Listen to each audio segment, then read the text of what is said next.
फलस्तीन पर इसराइली हमले के खिलाफ आज न्यूयॉर्क समेत दुनिया के मुख्तलिफ मुल्कों में एहतजाज मुनक्किद किया गया। मुजाहिरीन ने इसराइली बर्बरियत की शदीद मजम्मत की।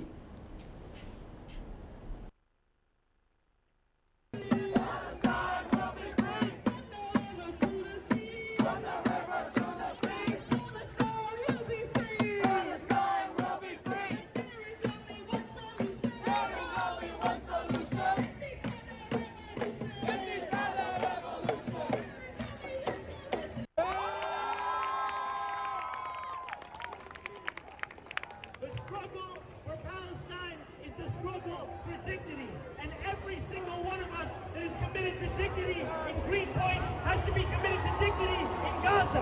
Every single one of us that wants justice in Whitestone needs to be fighting for justice in the West Bank. You might ask yourself, what can you do in New York City to make sure that our brothers, our sisters, our family beyond the binary in Palestine are safe and free and receive justice? You can put pressure on every single one of your elected officials. At the city council, at the state assembly, at the state senate, we have elected officials who are taking paid-for trips to अब बात corona virus की। पिछले 24 घंटों में दुनिया भर में 7,10,122 लोगों में कोरोना की तस्दीक हुई है। इस दौरान 13,444 लोगों की मौत हुई है। सबसे ज्यादा नए केसेस अब भी हिंदुस्तान में ही मिल रहे हैं। यहां बीते दिन 3,48,000 केसेस आए। इसके बाद ब्राजील में 71,018 और अमेरिका में 34,904 लोग मुतासिर हुए।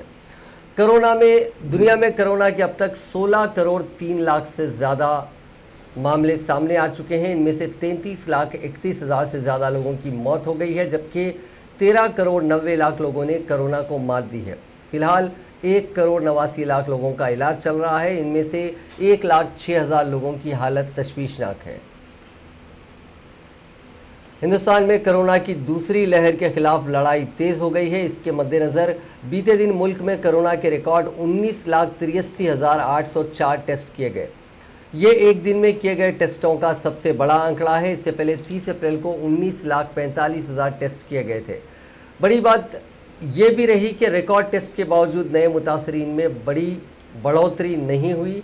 मंगल के रोज यानी पिछले 24 घंटों में 3,48,000 लोगों में ही कोरोना की तस्दीक हुई, यानी पॉजिटिविटी रेट 17.6% रहा। यह आंकड़ा 2 दिन पहले 24.9% था।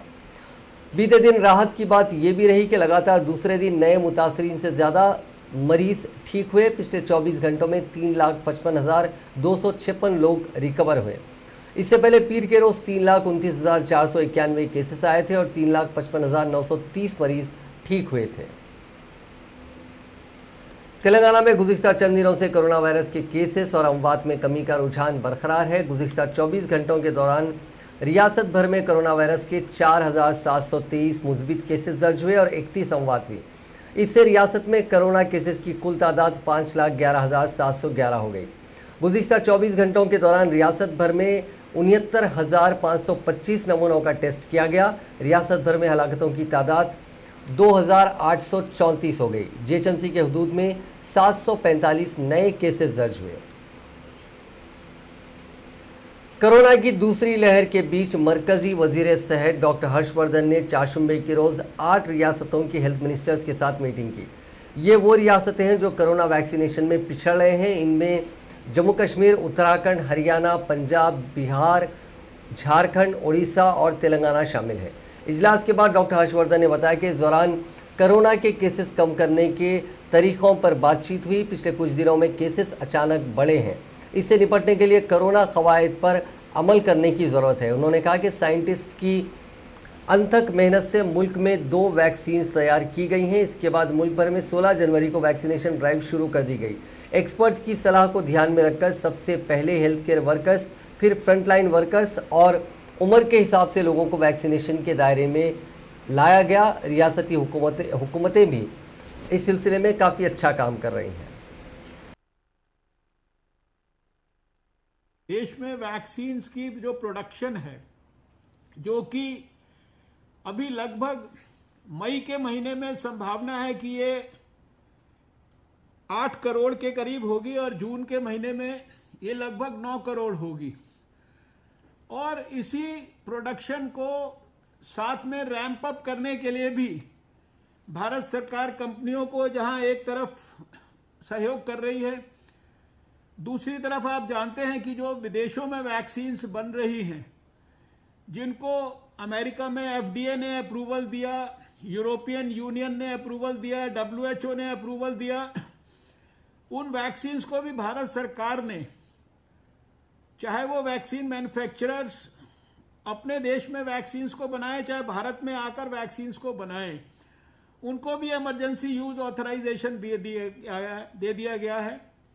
अर्थात वैक्सीन का प्रोडक्शन रैंप अप करने के लिए, देश में अधिक से अधिक वैक्सीन उपलब्ध कराने के लिए with in the country also और from outside the country also, Bharat सरकार सब प्रकार के प्रयास कर रही है। लेकिन जितनी vaccine eight a particular time in a particular month available है, उसकी एक लिमिट है और उस लिमिट को ध्यान में रखते हुए उसको सिस्टमैटिकली, साइंटिफिकली डिवाइड करके वो सारी जानकारियां भी आपके साथ शेयर की जाती हैं और आपको हर समय आपको भी पता होता है, हमें भी पता होता है कि आपके पास कितनी वैक्सीन अवेलेबल है और कितनी हमारी तरफ से।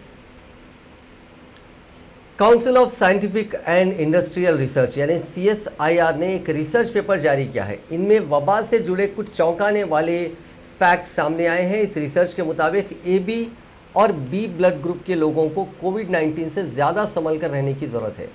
O ब्लड ग्रुप के लोगों पर इस बीमारी का सबसे कम असर हुआ है। इस ब्लड ग्रुप के ज्यादातर मरीज या तो एसिम्प्टोमेटिक हैं या फिर उनमें बेहद हल्के अलामात देखे गए हैं। सीरो पॉजिटिव सर्वे के डेटा की बुनियाद पर यह रिपोर्ट तैयार की गई है। इसमें मुल्क के 10,000 लोगों से डेटा लिया गया है और इसका 140 डॉक्टर्स की टीम ने एनालिसिस किया है। रिपोर्ट में यह भी कहा गया है कि वेजिटेरियन लोगों के मुकाबले में नॉन वेजिटेरियन को कोरोना वायरस इन्फेक्शन होने का ज्यादा खतरा है। इस सर्वे पर एक न्यूज चैनल से बात में आगरा के पैथोलॉजिस्ट डॉक्टर अशोक शर्मा ने कहा कि सब कुछ किसी शख्स के जेनेटिक स्ट्रक्चर पर मुनहसिर करता है। जैसे थैलेसीमिया से मुतासिर शख्स को शायद ही कभी मलेरिया होता हो। कई मिसालें ऐसी हैं जिनमें पूरे खानदान को इन्फेक्शन हुआ लेकिन उसी खानदान का एक शख्स इससे बचा रहा। इसकी वजह जेनेटिक स्ट्रक्चर है। डॉक्टर शर्मा ने कहा कि हो सकता है कि O ब्लड ग्रुप का इम्यून सिस्टम इस वायरस के खिलाफ AB और B ग्रुप वालों से ज्यादा मजबूत हो। हालांकि अभी इस रिसर्च पर और स्टडी किए जाने की जरूरत है, लेकिन इस रिसर्च के मायने ये नहीं है कि O ब्लड ग्रुप वालों को कोविड प्रोटोकॉल पर अमल करना छोड़ देना चाहिए। वो पूरी तरह इस वायरस से इम्यून नहीं है और उन्हें भी दिक्कत हो सकती है। वहीं एक senior physician doctor SK Kalra ने कहा कि ये सिर्फ सैंपल सर्वे है, ये एक्सपर्ट्स की जानिब से रिव्यू किए गए रिसर्च पेपर नहीं है। इसमें ये बात साइंटिफिक बुनियाद पर साफ नहीं हो रही है कि अलग ब्लड ग्रुप वालों की इन्फेक्शन रेट क्यों अलग है।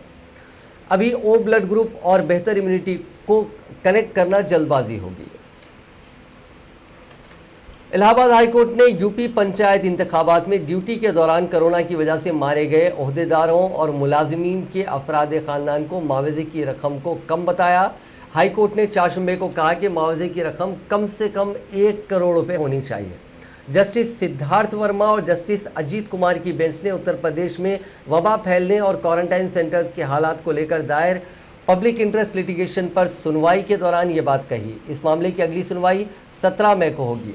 उत्तर प्रदेश हुकूमत ने इलेक्शन ड्यूटी के दौरान कोरोना से मारे गए लोगों के अफराद खानदान को 30-30 लाख रुपए का मुआवजा देने का ऐलान किया था। इस पर हाईकोर्ट ने कहा कि उम्मीद करते हैं कि रियासती इलेक्शन कमीशन और रियासती हुकूमत मुआवजे की रकम पर फिर से गौर करेंगे और अगली सुनवाई पर इस बारे में हमें बताएंगे। हाईकोर्ट ने यह भी कहा कि रियासती हुकूमत और इलेक्शन कमीशन ने जानबूझकर बिना RT-PCR जांच के मुलाजिमीन को ड्यूटी करने के लिए मजबूर किया। ऐसे में अफराद खानदान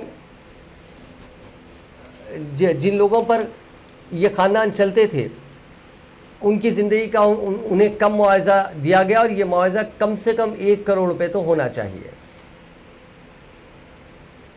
तमिलनाडु के वजीर आला MK स्टालिन ने ऐलान किया है कि 43 तिब्बी एहलकारों और डॉक्टरों के अहले खाना को 25-25 लाख रुपए की माली मदद फराहम की जाएगी, जिन्होंने कोरोना वबा के दौरान अपनी खिदमत अंजाम देते हुए जान गंवा दी। उन्होंने फ्रंटलाइन अमले को अप्रैल, मई और जून महीने के लिए इंसेंटिव देने का भी ऐलान किया। उत्तर प्रदेश के उन्नाव में गंगा घाट से इस सदी की सबसे भयानक तस्वीरें सामने आई हैं। हालात 1918 के स्पेनिश फ्लू से भी बदतर हैं। उन्नाव के बक्सर में गंगा किनारे महज 500 मीटर में अनगिनत लाशें दफन हैं। दफन भी ऐसी कि किसी लाश का हाथ तो किसी का पांव कुत्ते नोच रहे हैं। चारों तरफ इंसानी आज़ा बिखरे पड़े हैं। इन तस्वीरों को दिखाकर हमारा मकसद आपको डराना नहीं, बल्कि उस सच्चाई से रूबरू कराना है जिसे सिस्टम ने अपने आंकड़ों से गायब कर रखा है। उन्नाव में बक्सर घाट से कुछ ही दूरी पर बीघापुर में एक शख्स रहते हैं। वो बताते हैं कि अब हर रोज घाट से लाशों को खींचकर कुत्ते उनकी बस्ती तक ले आते हैं। उन्होंने ये भी कहा कि पहले आम दिनों में हर दिन 8 से 10 लाशों का ही आखिरी रसूमात वहां अंजाम दी जाती थी, लेकिन अब हर रोज 100 से 150 लाशों को लेकर लोग पहुंचते हैं, कुछ आखिरी रसूमात करते हैं और ज्यादातर लाशों को दफन करके चले जाते हैं। गंगा किनारे इस घाट पर जहां तक नजरें जाती हैं वहां आपको PPE kit, mask, dead body cover दिखेंगे। यहां उन्नाव के साथ साथ फतेहपुर जिले के लोग भी लाशों को आखिरी रसूमात के लिए लेकर पहुंचते हैं। डीएम रविंद्र कुमार ने एक अखबार को बताया कि लाशों के दफन करने के मामले में जांच शुरू हो चुकी है। एसडीएम से इसकी रिपोर्ट मांगी गई है। जरूरत पड़ी तो लाशों का फिर से आखिरी रसूमात अंजाम दी जाएंगी। हिंदुस्तान में कोरोना से होने वाली अमवात का आंकड़ा 2.5 लाख के पार चला गया है। कोरोना से हिंदुस्तान से ज्यादा मौतें सिर्फ अमेरिका और ब्राजील में हुई हैं। हिंदुस्तान में जहां हर 100 कोरोना मुतासरीन के मामलों पर मरने वालों की तादाद 1.1 है, वहीं अमेरिका में ये 1.8 और ब्राजील में 2.7 है। साउथ अफ्रीका में कोरोना से मरने वालों का औसत सबसे खराब है, जहां हर 100 मुतासरीन के मामले में 3.4 लोगों की जान गई है। कोरोना से दुनिया में अब तक हुई जुमला अमवात में से 18% अमेरिका में, 12.8% ब्राजील में और 7.6% हिंदुस्तान में हुई है। हिंदुस्तान के कई शहरों से अब कम अमवात की खबरें सामने आ रही हैं, जबकि कुछ रिपोर्ट्स में शमशान में कम जगह और नदियों में लाशें बहाए जाने की बातें भी सामने आई हैं। ऐसे में यहां अमवात के आंकड़ों पर सवाल उठ गए हैं। अक्टूबर में शुरू हुई कोरोना की तीसरी लहर का असर अब भी अमेरिका झेल रहा है। 10 मई को वहां 370 अमवात हुई थी। ब्राजील में 10 मई को 1018 जाने गई। मेक्सिको में इस दिन 57 अमवात हुई, लेकिन हिंदुस्तान में 10 मई को 3879 लोगों की जान गई। इस तरह 10 मई को दुनिया भर में कोरोना से हुई कुल अमवात में करीब 35% सिर्फ हिंदुस्तान में हुई। हिंदुस्तान में पिछले 14 दिन में 2 दिन छोड़कर रोजाना कोरोना से 3500 से ज्यादा लोगों की जान गई और इन 14 दिनों में कई दिन अमवात का आंकड़ा 4000 के भी पार गया। अमेरिका में पहली लहर के दौरान जहां एक दिन में सबसे ज्यादा 2759 अमवात हुई थी, वहीं पिछले साल ही आ चुकी दूसरी लहर इतनी खतरनाक नहीं रही, लेकिन तीसरी लहर के दौरान एक दिन में सबसे ज्यादा अमवात का आंकड़ा 4468 रहा। ब्राजील में पहली लहर के दौरान एक दिन में सबसे ज्यादा 1554 अमवात हुई थी, जबकि दूसरी लहर के दौरान वहां एक दिन में सबसे ज्यादा 4211 अमवात हुई। मुल्क में कोरोना वबा से हर जगह हालात खराब है। अस्पताल ऑक्सीजन बेड और जरूरत के दूसरे सामानों से जूझ रहे हैं। हाल ही में पंजाब के फरीदकोट से भी एक चौंकाने वाला मामला सामने आया। यहां गुरु Govind Singh medical college hospital में मरकजी हुकूमत की तरफ से भेजे गए 80 वेंटिलेटर्स में से सिर्फ 9 ही ठीक है। 71 में कोई ना कोई तकनीकी खराबी है। हालांकि उन्हें ठीक करने का काम वॉर फुटिंग पर जारी है। जानकारी के मुताबिक फरीदकोट में वाक़ गुरु Govind Singh medical college hospital में 310 कोरोना मरीज भर्ती हैं। इससे पहले भी यहां 39 वेंटिलेटर मौजूद थे और इनमें से 37 ही काम कर रहे थे। जरूरत पड़ने पर पिछले दिनों मरकजी हुकूमत ने 80 वेंटिलेटर मुहैया करवाए। मेडिकल कॉलेज इंतजामिया ने वेंटिलेटर खराब होने की जानकारी रियासती हुकूमत को दी। इसके बाद चीफ सेक्रेटरी की मंजूरी पर चारशुम्बे को वहां एक टीम वेंटिलेटर सुधारने पहुंची है। एजीवीए हेल्थ केयर के बनाए गए ये वेंटिलेटर्स पीएम केयर्स फंड के जरिए आए हैं। चौंकाने वाली बात यह है कि इनमें से 71 वेंटिलेटर काम ही नहीं कर रहे हैं। अस्पताल के डॉक्टरों ने कहा कि वो मरकज के भेजे वेंटिलेटर्स पर भरोसा नहीं करते, ये बमुश्किल 1 से 2 घंटे ही काम कर पाते हैं। Baba Farid university of health sciences के vice chancellor doctor Raj Bahadur का भी कहना है कि पीएम केयर्स से मुहैया करवाए गए वेंटिलेटर्स की क्वालिटी बेहद घटिया है। उनका कहना है कि वो इन वेंटिलेटर्स को मुहैया करवाने वाली एजेंसी के साथ एनुअल मेंटेनेंस कॉन्ट्रैक्ट कराना चाहते थे। इससे उन्हें वेंटिलेटर्स की मरम्मत के लिए परेशान होना नहीं पड़ेगा। ये इंसानियत को शर्मसार करने वाली तस्वीरें हैं। जिंदा इंसान को इलाज नहीं मिल रहा है और मुर्दे को आखिरी सफर नसीब नहीं है। किस दुनिया में हम जा रहे हैं? इस वबा ने हम सभी को अपनों से दूर कर दिया, लेकिन इतना दूर ये कैसा सिस्टम है जो अपनों को मरने के बाद भी एहतराम नहीं दे पा रहा है? मौत के बाद लाशों के आखिरी रसूमात, जो जुलूसे जनाजा होता है, अंतिम यात्रा निकाली जाती है, लेकिन उत्तर प्रदेश में जो तस्वीरें आई हैं वो सिस्टम की अंतिम यात्रा है। पहला केस आपको बता दें कि 4 कंधे नहीं मिले तो लाश को कूड़े की गाड़ी में डाल दिया गया। यह वाकया शामली का है।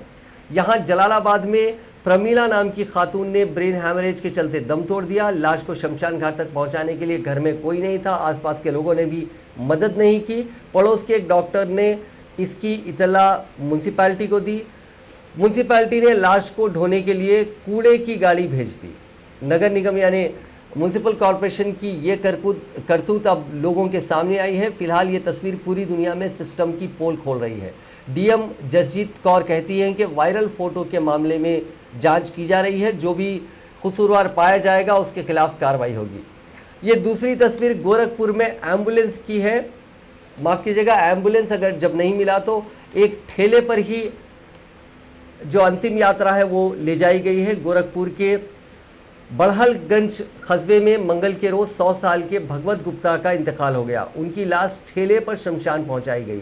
गुप्ता अपनी बेटी के पास रहते थे। 3 दिन पहले उन्हें खांसी और बुखार हुआ। डॉक्टर ने दवा दी लेकिन कोई फायदा नहीं हुआ। मंगल के रोज उनका इंतकाल हो गया।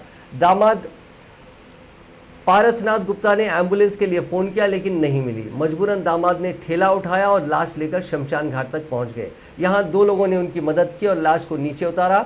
ये तीसरी तस्वीर है कि लाश पूरी तरह जलाने का भी वक्त नहीं बचा है लोगों के पास। ललितपुर के सुराईघाट शमशान घाट पर इन दिनों दिल दहला देने वाला माहौल है। यहां एक लाश सही से जल भी नहीं पाती कि दूसरी पहुंच जाती है।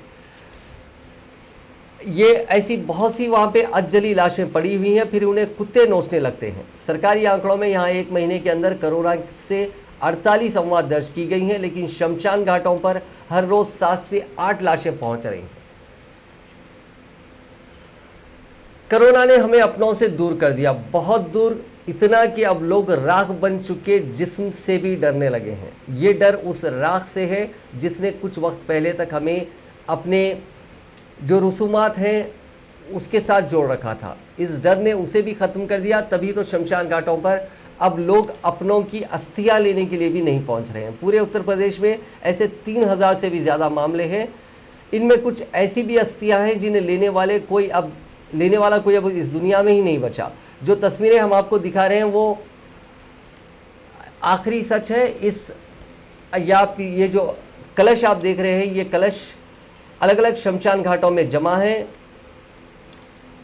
ये तस्वीरें डर के आगे इंसानियत और रिश्तों की खत्म होती अहमियत को बयां कर रही हैं। उस सच्चाई से भी ये रूबरू करा रही हैं जिसे सिस्टम नाम दिया गया है। मजहबी जो रसूमात होती हैं, उन रसूमात के तहत इन कलशों को, लाश को जलाने के बाद में जो राख होती है वो जमा की जाती है और रिश्तेदार उसे लेते हैं, जिसे बाद में कुछ अलग अलग नदियों में बहाया जाता है। लेकिन अलग अलग शमशान घाटों से रिश्तेदार ये कलश लेने के लिए नहीं आ रहे हैं। अब ये फैसला किया गया है कि जो मकामी पुजारी हैं वही इस राख को नदियों में बहा देंगे। मुल्क में कई रियासतों में कोरोना वैक्सीन की कमी की शिकायत के बीच भारत बायोटेक ने मंगल के रोज वैक्सीन की डायरेक्ट सप्लाई के बारे में बताया था। कंपनी ने बताया कि वो कोवैक्सीन की सप्लाई जारी रखेगी। इसी के मद्देनजर 1 मई से अब तक 18 रियासतों को सीधी सप्लाई की जा रही है।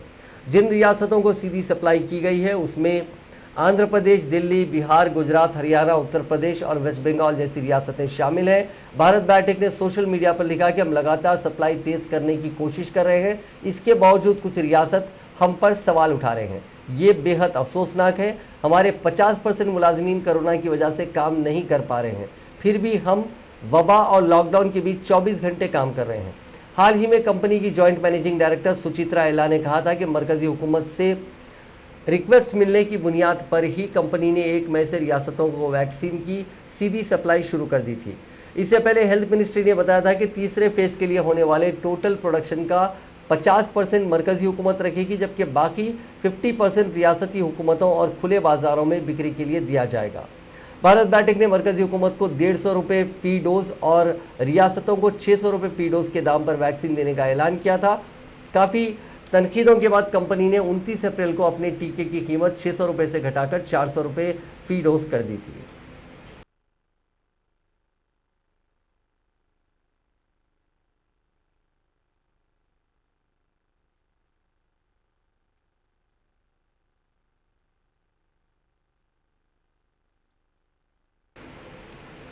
दिल्ली में ऑक्सीजन का मसला सुलझता दिख रहा है, लेकिन अब वैक्सीन को लेकर वहां की हुकूमत लगातार फिक्रमंद दिख रही है। सीएम अरविंद केजरीवाल के बाद अब डिप्टी सीएम मनीष सिसोदिया ने वैक्सीन की कमी के चलते सेंटर्स बंद होने की बात कही। सिसोदिया ने कहा कि भारत बायोटेक ने दिल्ली के लिए जायद वैक्सीन देने से इनकार कर दिया है, ऐसे में उन्होंने 100 वैक्सीनेशन सेंटर्स बंद करने पर मजबूर होना पड़ रहा है।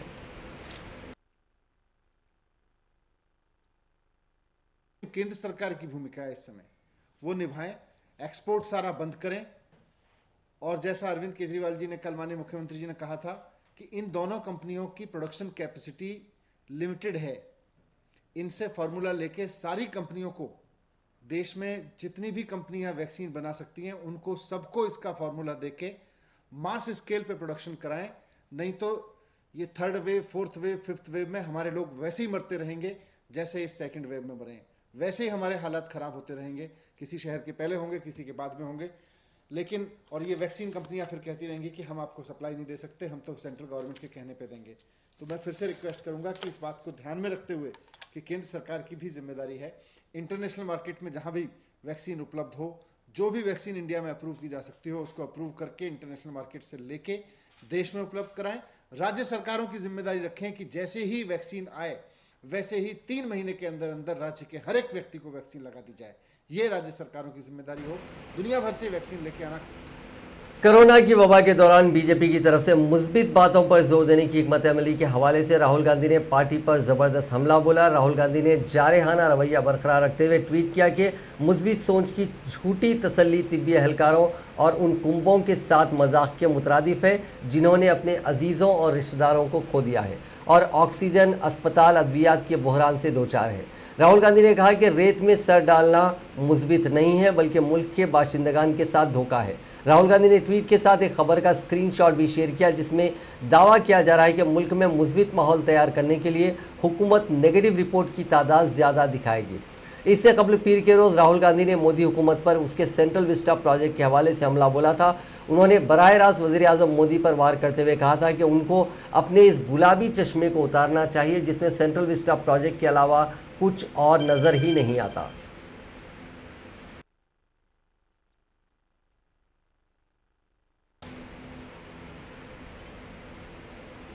कांग्रेस की जनरल सेक्रेटरी प्रियंका गांधी वाड्रा ने कहा कि मुल्क के हर घर तक कोरोना वैक्सीन पहुंचनी जरूरी है और इसी से ही कोरोना वायरस को हराया जा सकता है, लेकिन मोदी हुकूमत ने इसे कभी संजीदगी से नहीं लिया और यही वजह है कि मुल्क में बनने वाली वैक्सीन की कमी की किल्लत का आज हमें सामना है। इसके लिए बैरून मुल्क से पहले ही ऑर्डर मिल रहे थे और हमारी हुकूमत सोती रही। प्रियंका गांधी ने कहा कि हिंदुस्तान वैक्सीन तैयार करने वाला सबसे बड़ा मुल्क है। बीजेपी हुकूमत ने 12 अप्रैल को टीका उत्सव मनाया लेकिन वैक्सीन के लिए कोई बंदोबस्त नहीं किया गया और इन 30 दिनों में हमारी वैक्सीनेशन में 82% कमी वाक़ई हुई है। नाजरीन, आज की खास बात में बस इतना ही। आपसे कल मुलाकात होगी नई खबरों के साथ, नए एनालिसिस के साथ। फिलहाल दीजिए इजाजत। खुदा हाफिज।